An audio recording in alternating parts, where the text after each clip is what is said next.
ఓం నమ శివాయ. నా పేరు పాండురంగారావు. రుద్రాక్షలు వేదగణితం.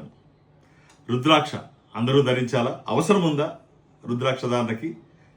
ధరించకపోతే ఏమవుతుంది? ఇప్పటి వరకు మేమేమీ ధరించలేదు కదా, మంచిగానే ఉన్నాం కదా. రైట్, నేను ఒక చిన్న కథ చెప్తా. ఒక అడవిలో నుంచి ఒక వ్యక్తి వెళ్తున్నాడు.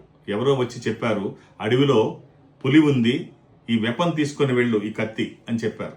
ఇంకొక అతను వచ్చి, ఏమీ అవసరం లేదు, ఇవన్నీ అబద్ధాలు, అలాంటివి ఏమీ ఉండవు, కత్తి ఇవేమీ అవసరం లేదు, నువ్వు ధైర్యంగా వెళ్ళిపో, ఏమీ కాదు అని చెప్పారు. నేనంటాను, నువ్వు వెపన్ తీసుకొని వెళ్ళు, కత్తి తీసుకొని వెళ్ళు. పులి ఉంటే నీకు ఉపయోగపడుతుంది, లేకపోతే నీకు ఒక ఆభరణంగా నీ దగ్గర ఉంటుంది, నష్టమేమీ లేదు. అలాగే రుద్రాక్ష ధారణ చేస్తే తప్పేమిటి? అవకాశం ఉంటే ధరించి చూడండి. స్వయం ఈశ్వర స్వరూపము రుద్రాక్ష. ఒక రక్షణ కవచంగా నెగిటివ్ ఫోర్సెస్ మీ మీదకి రాకుండా విజయాలు పెంచుకుంటూ వెళ్లే అవకాశం రుద్రాక్షకు ఉంది. ధరించి చూస్తే మీకే అర్థమవుతుంది. వేద గణితం శ్రీ పాండురంగారావు గారు డేట్ ఆఫ్ బర్త్ చెప్పంగానే ఆ చక్రం వేయటం కానీ అది కానీ కొన్ని సెకండ్స్లో జరిగిపోయేటువంటి ఓ ప్రక్రియ. అలాంటి వారు మనకి ఇప్పుడు ప్రస్తుతం ఒక్క పాండురంగారావు గారే ఉన్నారేమో అని నాకు అనిపిస్తోంది.